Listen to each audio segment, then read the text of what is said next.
जादुई गोल बैंगन। एक समय की बात है, हरियाली से भरे एक छोटे से गांव में रामू नाम का गरीब किसान रहता था।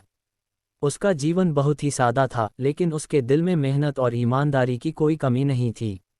उसके पास कुछ ही बीघे जमीन थी, जिस पर वह अपनी मेहनत से खेती करता था। पर पिछले कुछ सालों से बारिश समय पर नहीं होती थी और फसलें सूख जाती थीं। उसके घर की हालत इतनी खराब हो गई थी कि कभी कभी उसे और उसके परिवार को एक वक्त का खाना भी मुश्किल से मिलता था। रामू की पत्नी सीता बहुत समझदार थी। वह हमेशा अपने पति को हिम्मत देती रहती थी। रामू, मेहनत करने वाले का कभी बुरा वक्त ज़्यादा देर तक नहीं टिकता। भगवान एक दिन हमारी भी सुनेंगे। लेकिन उस दिन की सुबह कुछ अलग थी। रामू हमेशा की तरह हल लेकर खेत जा रहा था। तभी उसने देखा कि उसके खेत के बीचों बीच एक चमकती हुई चीज़ पड़ी है। उसने पास जाकर देखा, वह एक गोल बैंगन था, लेकिन साधारण बैंगन नहीं। उसका रंग गहरा बैंगनी था और उसकी सतह पर सुनहरी रोशनी सी झिलमिला रही थी। रामू हैरान रह गया। उसने सोचा, अरे, ये तो कोई जादू जैसा लग रहा है। वह बैंगन उठाकर घर ले आया। सीता ने पूछा, अरे रामू, आज क्या खास मिला खेत में? रामू ने मुस्कुराते हुए कहा, देखो तो जरा कैसा चमक रहा है ये बैंगन। लगता है जैसे किसी राजा के बाग का है। सीता ने उस बैंगन को ध्यान से देखा और बोली, शायद ये कोई शुभ संकेत हो। चलो, इसे आज रात के खाने में बना लेते हैं। रामू ने हामी भरी। रात को जब सीता ने उस गोल बैंगन की सब्जी बनाई और दोनों ने उसका पहला कौर खाया, तभी कुछ अजीब हुआ। घर के कोने में रखे मिट्टी के घड़े से सोने के सिक्कों की आवाज़ आई। दोनों ने जाकर देखा तो मिट्टी के घड़े में सोने के सिक्के चमक रहे थे। सीता की आंखें खुशी से चमक उठीं।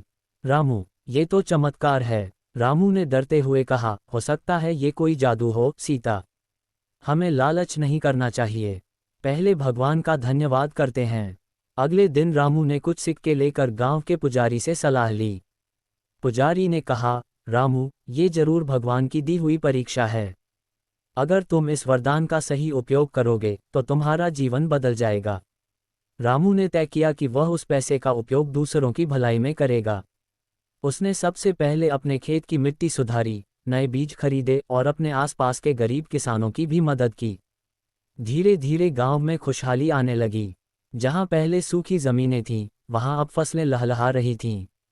गांव के लोग कहते, रामू के खेत में तो जैसे जादू बस गया है। लेकिन हर कहानी में एक मोड़ आता है। गांव में लाला हरिराम नाम का एक लालची व्यापारी रहता था। जब उसने सुना कि रामू के खेत में जादुई बैंगन उगता है, तो उसकी आंखों में लालच चमक उठा। उसने सोचा, अगर वो बैंगन मुझे मिल जाए तो मैं राजा बन जाऊं। एक रात लाला हरिराम चुपके से रामू के खेत में गया और बैंगन का पौधा उखाड़ने लगा। जैसे ही उसने पौधे को खींचा, जमीन के अंदर से तेज नीली रोशनी निकली और लाला हरिराम के हाथों में जलन होने लगी। वह डरकर भागा, लेकिन अगले ही पल उसके हाथ पत्थर में बदल गए। सुबह जब रामू खेत पहुंचा तो उसने देखा कि पौधा ठीक ठाक है, लेकिन जमीन पर एक पत्थर की मूर्ति पड़ी है। वही लालची लाला हरिराम था। रामू ने समझ लिया कि जादुई बैंगन केवल सच्चे और ईमानदार इंसान के लिए फल देता है।